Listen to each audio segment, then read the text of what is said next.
مدنی channel کے ناظرین کو بتائیں، امیر اہل سنت دامت برکاتہم العالیہ نے مدنی قافلوں کو دعوت اسلامی کی ریڑھ کی ہڈی فرمایا ہے۔ آپ دامت برکاتہم العالیہ کے فرمان پر الحمدللہ ملک و بیرون ملک گزشتہ سال 2022 کے ماہ دسمبر کو ماہ مدنی قافلہ کے طور پر منایا گیا۔ ہزاروں عاشقان رسول نے ان مدنی قافلوں میں سفر کی سعادت پائی۔ بیرون ملک ساؤتھ افریقہ کے شہر Cape Town, Durban, Johannesburg, Atlanta Germany, Macerata Italy, Mauritius, Nampula Mozambique, Sierra Leone West Africa اور UK کے عاشقان رسول اور دعوت اسلامی کے مختلف شعبات کے ذمہ داران نے مدنی قافلوں میں سفر کی سعادت پائی، جہاں سنتیں، آداب اور دعائیں سیکھنے سکھانے کا سلسلہ ہوا، درس و بیانات ہوئے، نیکی کی دعوتیں عام کی گئیں، نماز کا عملی طریقہ، قرآن پاک درست تلفظ کے ساتھ پڑھنا سکھایا گیا، تہجد، اشراق و چاشت کی ادائیگی کا سلسلہ بھی رہا۔ ان مدنی قافلوں کے مناظر آپ بھی دیکھیے۔ دعوت اسلامی ہے یہ، دعوت اسلامی ہے، دعوت اسلامی ہے یہ، دعوت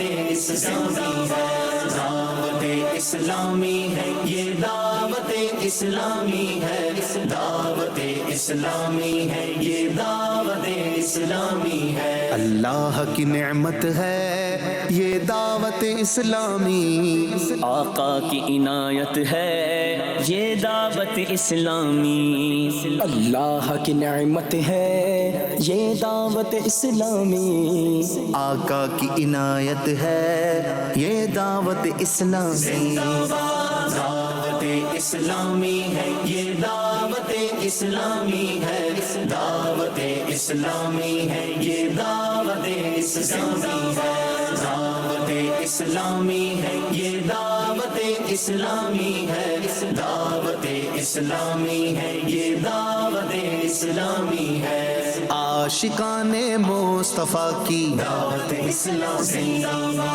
دین ہے سب کو سکھاتی، دعوت اسلامی۔